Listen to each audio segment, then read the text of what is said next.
नमस्कार. आज 27 फेब्रुवारी म्हणजे कविवर्य कुसुमाग्रज यांचा जन्मदिवस. याच दिवसाचं औचित्य साधून महाराष्ट्रात दरवर्षी मराठी भाषा गौरव दिन आपण साजरा करत असतो. या दिवशी ठिकठिकाणी अनेक वार्तालाप होतात. वर्तमानपत्राच्या पुरवण्या विविध लेखांनी किंवा कवितांनी भरून जातात. अनेक यूट्यूब चॅनल्सवर सुद्धा चर्चासत्र घडतात किंवा कोणी लेख किंवा भाषणं सादर करताना आपण पाहतो. पण हे सगळं चालतं, हा सगळा साहित्य व्यवहार जो चालतो तो बहुशः प्रमाण भाषेत, प्रमाण मराठी भाषेत असतो. आता तुम्ही विचाराल, तुम्ही एवढं सारखं प्रमाण मराठी लावलंय, तर प्रमाण मराठी भाषा म्हणजे नेमकी कुठली? तर त्यासाठी तुम्ही जर टाइमपास सिनेमा पाहिला असेल, टाइमपास हा चित्रपट पाहिला असेल, तर त्यातल्या वैभव मांगलेंना आठवून बघा. ते त्या गावरान दगडूशी नाही का, "काय रे तुमची ही भाषा" असं म्हणतात. ती भाषा म्हणजे प्रमाण मराठी. थोडक्यात काय, तर मुंबई पुण्याकडचा उच्चभ्रू वर्ग ज्या भाषेमध्ये बोलतो, साधारणतः त्या भाषेला आपण प्रमाण मराठी असं संबोधतो. पण या भाषेच्या व्यतिरिक्त आपल्या मराठीत 57 ते 60 प्रादेशिक भाषा किंवा बोलीभाषा आहेत. हे आपल्या गावी सुद्धा नसतं. म्हणजे तसं कोकणातली मालवणी, कोकणी या भाषा साधारण आपल्याला माहीत असतात. ते सुद्धा टीव्ही सीरियल सुरू झाल्यापासून. किंवा नागपूरला गेलो तर काय बे, ए बे म्हणजे बे, बेची भाषा म्हणजे नागपूरची, थोडी हिंदी मिश्रित. इतपतच आपलं प्रादेशिक भाषांबद्दलचं ज्ञान असतं. आपल्या मराठी भाषेला ज्यांमुळे अतिशय वैभव प्राप्त झालं, अशा अनेक म्हणी, वाक्प्रचार, वेगवेगळे शब्दभांडार यामुळे या भाषा समृद्ध आहेत, संपन्न आहेत. ज्ञानेश्वरीमध्ये प्राकृतातले आणि विविध प्रादेशिक भाषांमधले किती शब्द आहेत, असं एकदा गुगल मावशीला विचारून बघा. किती प्राचीन काळापासनं या बोलीभाषा अस्तित्वात होत्या हे लक्षात येईल. तुम्ही म्हणाल, बोलतायत ना ती माणसं त्यांची बोलीभाषा त्यांच्या त्यांच्या प्रदेशात, मग आम्ही तिकडे लक्ष देण्याचं कारणच काय मुळी? तर तसं नाही. कारण नोकरीच्या, व्यवसायाच्या निमित्ताने त्या ठिकाणची सगळी माणसं जेव्हा शहरांकडे स्थलांतरित होतात, तेव्हा त्यांना आपापल्या बोलीभाषांची लाज वाटायला लागते. त्यांना वाटतं आपण आपल्या गावच्या भाषेत बोलतो, हा आपल्यात काहीतरी कमीपणा आहे, काहीतरी उणीव आहे आणि मग ती कसर भरून काढण्यासाठी ते अधिकाधिक इंग्रजी किंवा वेगळ्या हिंदी भाषांचा वापर आपल्या बोलण्यामध्ये करायला लागतात. याच्यामुळे होतं काय, तर बिघडतं काय, तर काहीच नाही. शेवटी भाषा हा माणसांमधल्या संवादाचा विषय आहे. पण त्यामुळे बोलीभाषा हळूहळू लोप पावतात. त्यांच्यामधलं उत्तमोत्तम शब्दांचं भांडार लोप पावतं आणि त्याहीपेक्षा गंभीर गोष्ट म्हणजे तो भाषिक समूह हळूहळू ज्या वेळेला गावाकडनं शहरामध्ये स्थलांतरित होतो आणि आपली संस्कृती, आपली भाषा विसरतो, त्यावेळेला त्या भाषेतलं ज्ञान सुद्धा हळूहळू नष्ट होतं. या बाबतीत रंगनाथ पठारे यांनी दिलं एक उदाहरण आहे ना, ते अतिशय समर्पक आहे. रंगनाथ पठारे मराठी भाषेला अभिजात दर्जा प्राप्त झाला त्यानंतरच्या भाषणात असं म्हणाले, की अंदमान निकोबार या बेटांवर राहणारी एक आदिवासी जमात होती. त्यातली शेवटची बाई जी 99 वर्षाची होती, ती ह्या आत्ताच्या 26 जानेवारी 2025 या साली निवर्तली. त्या जमातीचं नाव होतं बो जमात. या बो जमातीतल्या आदिवासींना समुद्राचं, दिशांचं, वादळाचं, वाऱ्यांचं अचूक ज्ञान होतं आणि ते त्यांच्या भाषेत एकमेकांना तो संदेश देऊ शकत असत. आणि म्हणूनच ज्या वेळेला प्रलयंकारी त्सुनामीनं अंदमानामध्ये हाहाकार केला, त्यावेळेला या आदिवासी जमातीतले सगळे लोक दुसऱ्या ठिकाणी स्थलांतरित झाले आणि त्या सुरक्षित ठिकाणी गेल्यामुळे त्यांच्यातला एकही माणूस आणि त्यांचं पशुधन हरवलं नाही, हरपलं नाही, मृत्युमुखी पडलं नाही. म्हणजे एखादी भाषा जेव्हा लोप पावते, तेव्हा त्या भाषेत असलेलं ज्ञान सुद्धा हळूहळू लोप पावतं, हे आपल्या लक्षात येईल. आणि म्हणूनच भाषांचं आणि संस्कृतीचं संवर्धन होणं अतिशय आवश्यक आहे. त्यासाठी आपले 27, 28 आणि 29 या 3 दिवसांचे वेगळे वेगळे भाग असणार आहेत. ते तुम्ही अवश्य पाहावेत अशी तुम्हाला मनःपूर्वक विनंती करते.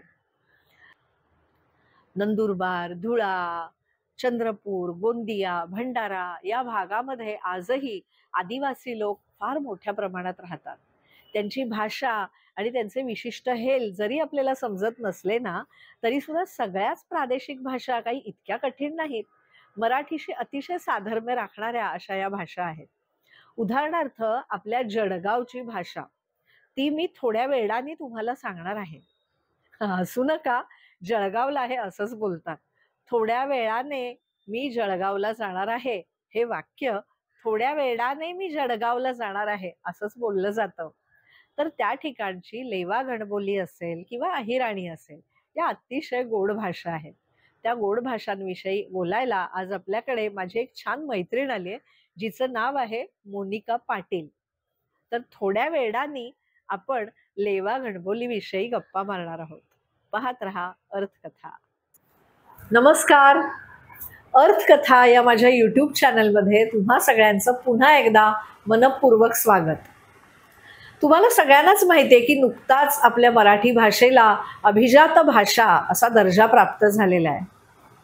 मराठी भाषा तिच्या प्राचीनत्वामुळे जितकी अभिजात आहे, तितकीच आपली मराठी प्रवाही आहे, संपन्न आहे.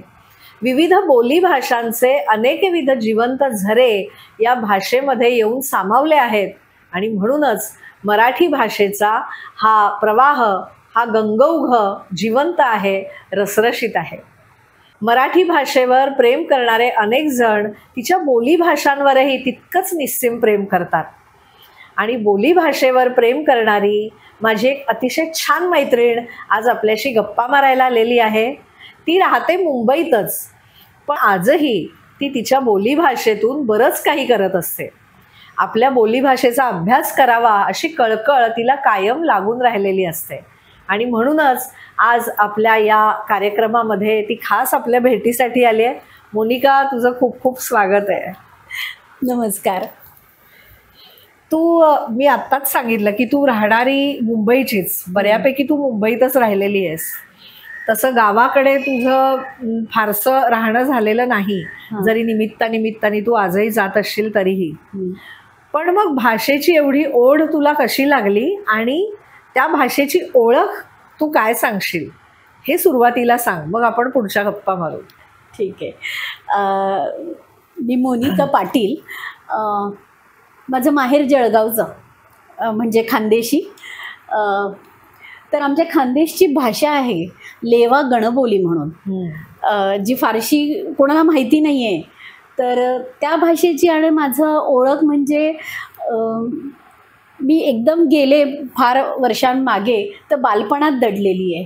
म्हणजे लहानपणी सुट्यांमध्ये मामाच्या गावाला जायचे आणि तिथे या भाषेची ओळख माझी जास्त होत गेली. मावशी मामा यांच्यासोबत माझ्या आजीच्या लकबीचा माझ्यावर जास्त प्रभाव पडला. अच्छा. आणि मग ती गोडी लागली म्हणजे मला, जे आजोळचं देणं मिळालेलं तू विसरली नाहीयेस. हो. तर लेवा गणबोली ही नक्की कुठच्या प्रांतातली भाषा आहे? लेवा गणबोली ही जळगावमधील काही तालुके, नाशिकमधले चांदवड आणि कळवण, तिकडे विदर्भात गेलो तर मुक्ताईनगर, मलकापूर इथपर्यंत ही जी भाषा बोलली जाते. तर मी तुला एक कविता वाचून दाखवते, म्हणजे तुला आपोआपच लक्षात येईल या भाषेचा गोडवा. जीव देवाने धाडला, कवितेचं शीर्षक आहे आणि त्यातल्या काही ओळी आहेत. आला सास गेला सास, जीवा तुझं रे तंतर, अरे जगन मरण एका सासाचं अंतर. दिस आला कामामधी, रात निज मधी गेली, मरणाची निज आता जलमाची जाग आली. हास हास माझ्या जीवा असा संसारात हास, इडापिडा संकटाच्या तोंडावरे काय फास. क्या बात आहे. जग जग माझ्या जीवा तुझं जगन तोलाचं, उच्च गगनासारख धरत्रीच्या मोलाचं. ओळख बघू ही कविता कोणाची आहे? ही बहिणाबाईंची कविता आहे. बरोबर. पण मला तू एक गोष्ट सांग की आम्ही कायम ऐकत आलो की बहिणाबाई खानदेशातल्या. बरोबर. तू पण खानदेशातली. आणि बहिणाबाई चौधरींची जी गाणी आहेत किंवा ज्या कविता आहेत त्या अहिराणी भाषेतल्या आहेत. असं म्हणतात. मग तू हे लेवा गणबोली कसं काय म्हणजे? तोच एक मोठा संभ्रम आहे लोकांचा.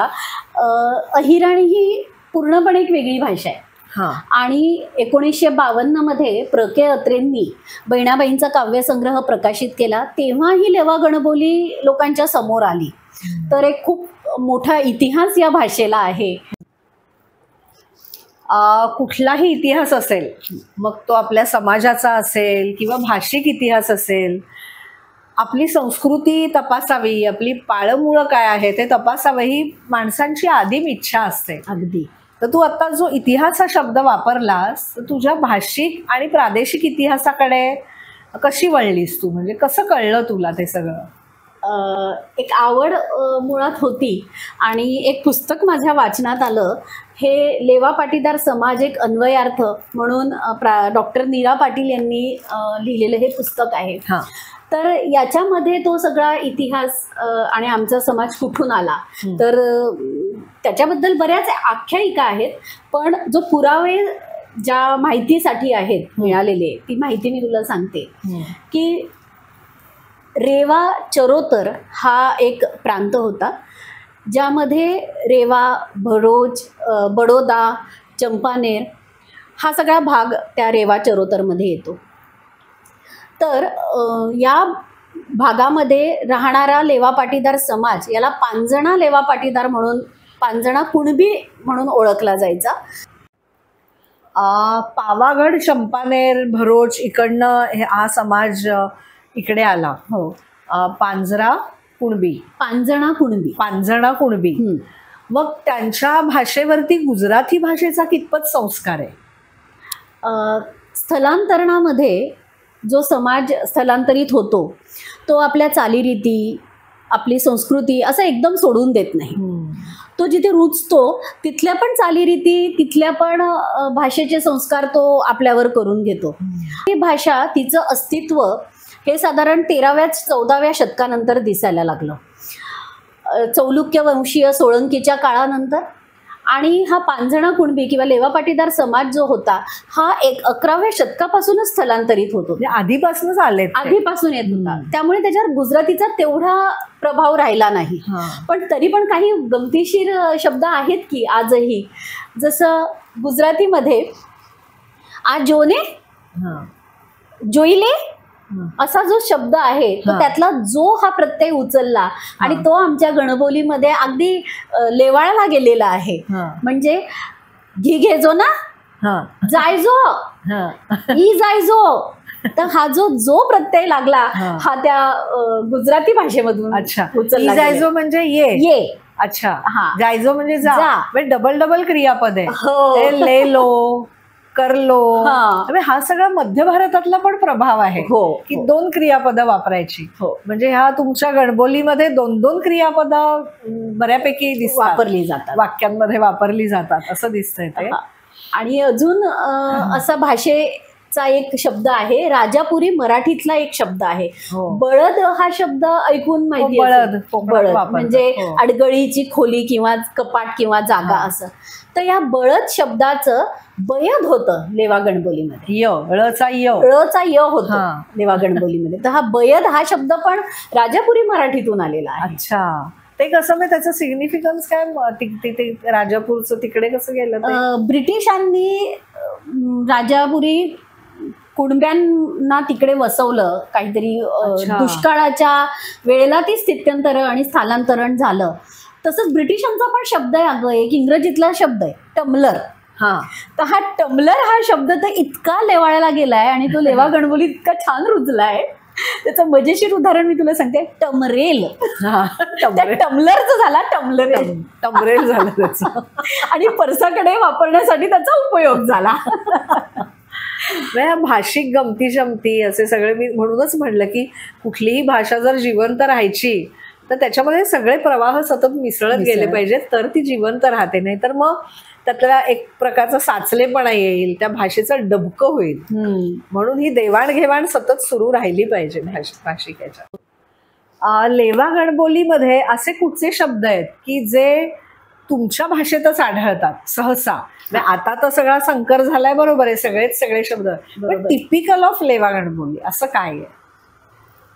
लेवा पाटीदार हा समाज कृषीप्रधान समाज. हां, त्यामुळे कृषीशी संबंधित शब्द भाषेमध्ये आले. हां, जसं लानी करणे हा एक अगदी टिपिकल गणबोलीतला शब्द आहे. हा तुला कुठल्याच भाषेत मिळणार नाही. अच्छा. हा, लानी करणे म्हणजे काय, तर ज्वारीची कणसं कापून ती खळ्यात आणणं. आता हा शब्द एक संस्कृतोद्भवित शब्दापासून आलेला आहे. लवह म्हणजे कोयता आणि लवनम म्हणजे कापणी करणे.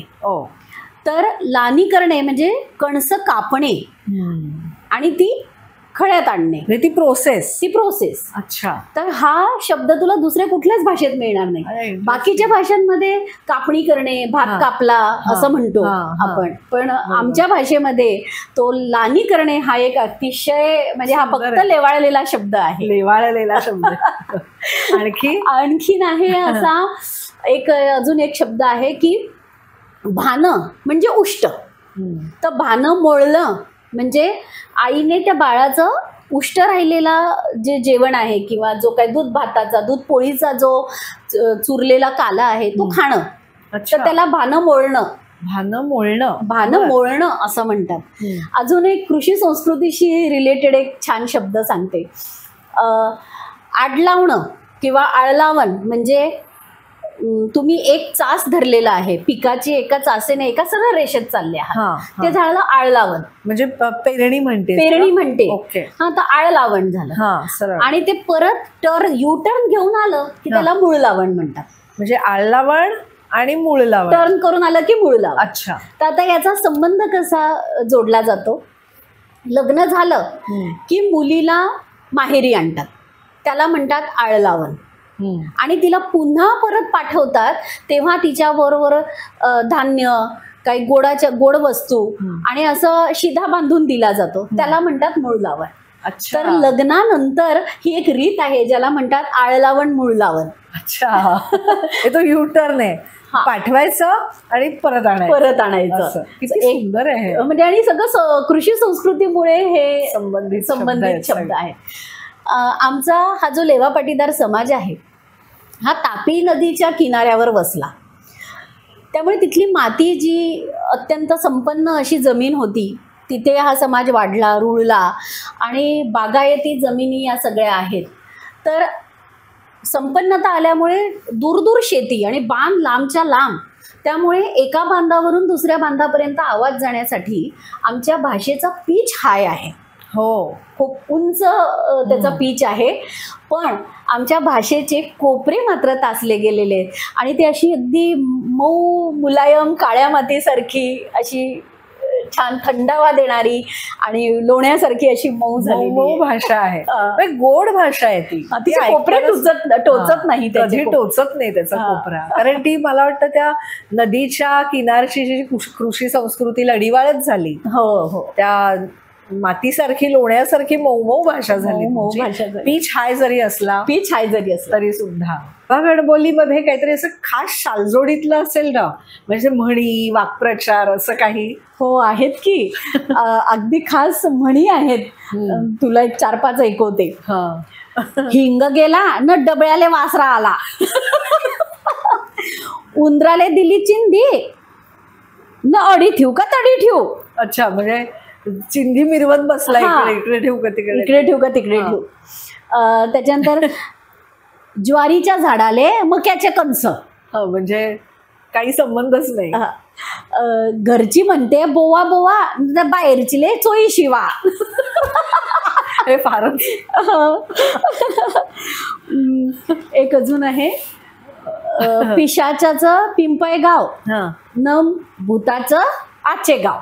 आचेगाव गाव आहे का? हो, आचेगाव. तिथे मुंजोबाचं मंदिर पण आहे. मुंजोबा आहे तिकडे. म्हणजे पिशाचाचं पिंपळगाव न भूताचं आचेगाव म्हणून आचेगाव. हा. सदा दिशेनं कपाई बसे. रोज नणद आली गावातच जर तिचं घर आहे आणि रोज आली तर ती सदा दिशेनं कपाई बसे. अतिपरिचयात अवज्ञा. आणि एक शेवटची सांगते अजून, सारख्याले वारक न भोप्याले गिलक. आमच्या लीलाताई गाजरे यांनी हे लेवांचा मेवा नावाचं एक सुंदर नाट्यछटांचं पुस्तक लिहिलेलं आहे आणि याच्यात अगदी हलक्या फुलक्या विषयांवर नाट्यछटा आहेत. आता ही सारख्याला वारकं न भोप्याला गिलकं सांगितलं ना, या म्हणीवर पण आधारित त्यांनी एक छान नाट्यछटा लिहिलेली आहे. होऊन जाऊ दे. एक वाड्यातली मुलगी आहे आणि ती थोडीशी बोबडी आहे. त्यामुळे तिचं लग्न जुळायला थोडंसं प्रॉब्लेम होतो. तर आज तिला पाहुणे बघायला येणार असतात. तर ती वाड्यातली गंमत सादर करते तुमच्यासमोर. ओ मोठी माय, काय व पोरी, काय झालं? का बरं इथली धावत आली उडदंग्यासारखी? मला कधी धक्का लागी जाता न मी कधी पडी जाती तर. व मोठी माय, तुला एक गोष्ट सांगली आहे. आपल्या वाड्यातली ते सुनीली का, तिचं लग्न ठरलंय. कस काय व, कस काय लगन ठरलं? तेच तर गंमत आहे, गैरी मजा झाली. आता आपल्याला तर सर्वायले माहितीच आहे की ते सुनी बिचारी बोबडी आहे. तिचं लगन ठरलं माय, गैर बरं झालं. कवाचीच बनकट होती ते. हवं माय, बरं झालं तिचं लगन ठरलं. पण कस काय व, कस काय लगन ठरलं? तेच तर गोट सांगणी आहे व मोठी माय तुले. काय झालं, आता त्या सुमीले आज पायाला येणार होते. तिच्या बापानं सांगल होतं तिले, सुमी हे पायी घे, आता या वक्ती बिलकुल तोंडाले कुलूप लायाचं, एक शब्द बी काढायचा नाही. बिचारी सुमी व काय करीन बी ते. तर मग बहिणाजी तिले पायाले पाहुणे आले. असे बसले पाहुणे घेऊन न सुमी चहा घेसन आली.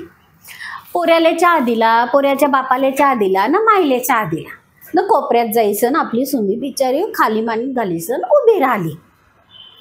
आता तो पोऱ्या बी बोलत नाही, हे सुमी बी बोलत नाही, न कोणीच बोलत नाही एकमेकांशी. लोक म्हणायला लागले, घ्या बुवा चहा, घ्या बुवा चहा. तर आता त्या पोऱ्यानं बी का गरम गरम चहाचा कप, उन्हा चहाचा कप का तोंडाले लाई देवावं. बहिणाजी त्या उन्ह्या चहानं त्याचं तोंड गेलं बाई. न कसा वरडी उठला मोठ्यानं, दलमाय दलमाय.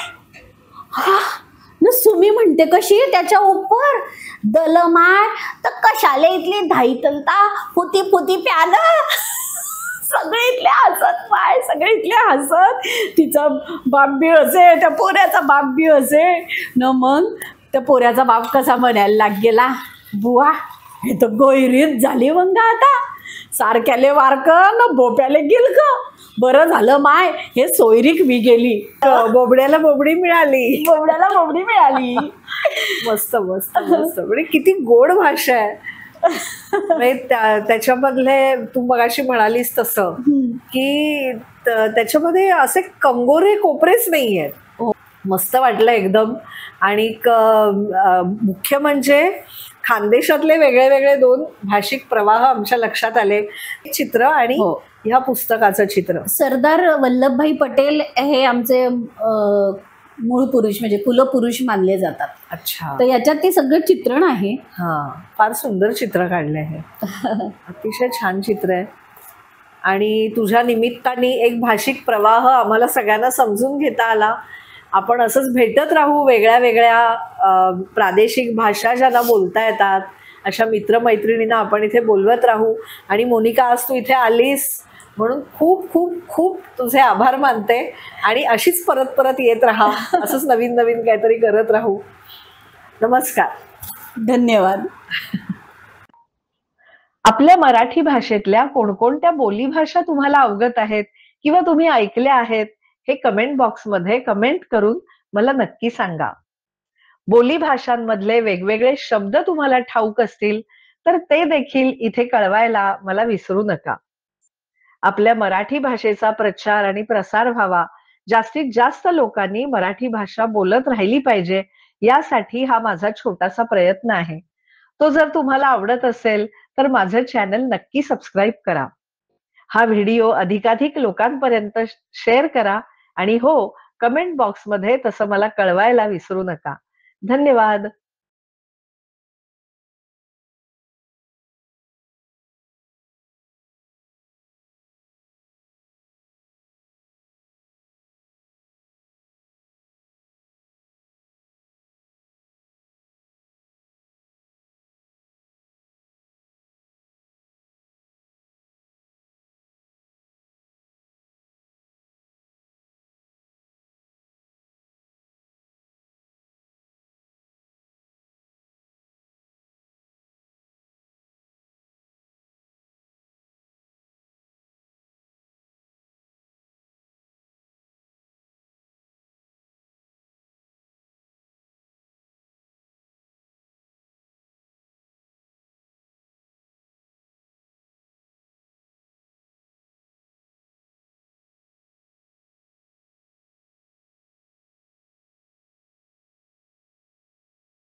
अर्थकथाचा हा बोलीभाषा विषयक उपक्रम तुम्हाला कसा वाटला?